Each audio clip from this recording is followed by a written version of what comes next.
Hello, challengers. Happy Monday. Video number one. I won't do a video every day, but some of these emails are a little in depth and try not to get too in depth. But you don't have to watch this video because it's just me talking on the camera. You can listen to this as you drive. So we talked about today, the title of the email today was calories and macros and more. So a lot of us you've probably heard people passionately talking about how important calories are and others saying they're not important. Calories, so the truth is they're important. They're important. If you eat too much, you eat too much of anything. But we've talked about if you've seen the Zoom replay or you were at the party, the kickoff party, we talked about it is really difficult to overeat broccoli, really difficult. So, because there's so much fiber in it, it's difficult to overeat apples. There's sugar in apples, but it's hard to eat a lot of fiber like that. Our tummies tell us we're full and they give us little warnings. So calories are important, but they're not the most important thing. But they are important and they're one spoke in the wheel. So on your email, you have a picture like this, and it says, so one of the factors that affects your metabolism and your fat loss and maintenance of fat loss and the health of your metabolism is the amount of food that you eat. So the amount of anything you eat. Number two is the type of food. So we talked a lot, especially most of us in this study. So there's a couple of you that are really young. And so protein is still really important because you're developing, and the more muscle you develop when you're young and the better your bones develop when you're young, the easier it is when you're older. Those of us who are a little bit older, 40 and up, 37 and over, we want to make sure we're getting enough protein with every meal. And that can be whey protein. I know in the past I've had people talk about it's difficult to get that protein in. You want to get 30 grams per meal, 30 to 40 for every meal. So even if you supplement that with a couple different types of protein, like you have a little bit of protein shake or you have eggs with a couple pieces of chicken, however you can do that, it's easier for our body to break that protein down at once rather than getting it throughout the day. That said, frequency of eating is another one of the factors. Some of you are eating 2 times a day because you're doing intermittent fasting. And if that's working, that's great. You do 40 grams of protein at each meal. And you might even throw in a little bit of a protein shake.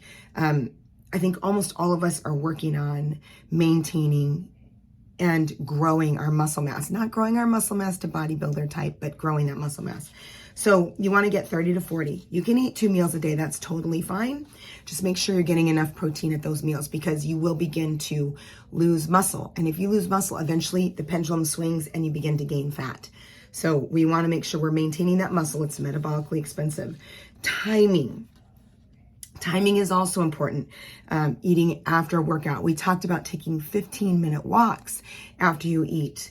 Pretty fast-paced walk, which helps to take up that glucose. Your muscles are the only organ in your body that can take up glucose without insulin. So if you go for a walk afterwards, you don't release insulin, so it helps to process any glucose that you had in your meal and take it up in your muscles. Timing again, you want to be done eating. One of the things I've learned this year with my Oura Ring is you want to eat 2 to 3 hours before bed and then stop. Whenever I eat a meal and then go to bed, my body, my Oura Ring tells me even though I did sleep, my sleep was not good. We have deep sleep, we have REM sleep, we have light sleep, right? And then we're awake.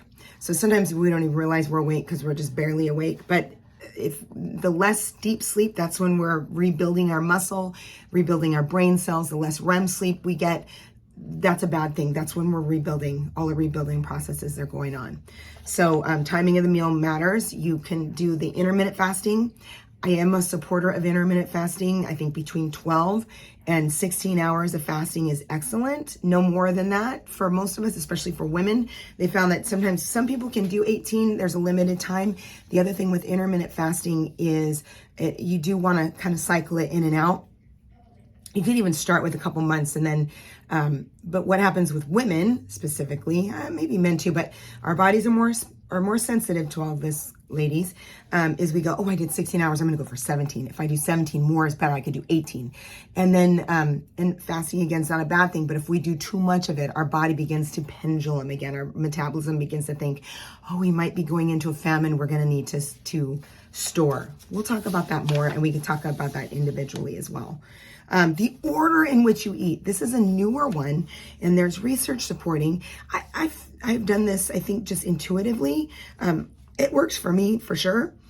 If you eat your protein and your veggies first, and then you eat your carbs, you save your carbs for last. Remember, I think about carbs as like, we're going to talk about this, I think, in one of the emails this week, satisfaction, satiation, right? And then, so when you're full, satiated, and then, you need that. Have you ever been really full, but you still want that? You're just missing something. That's the satiation.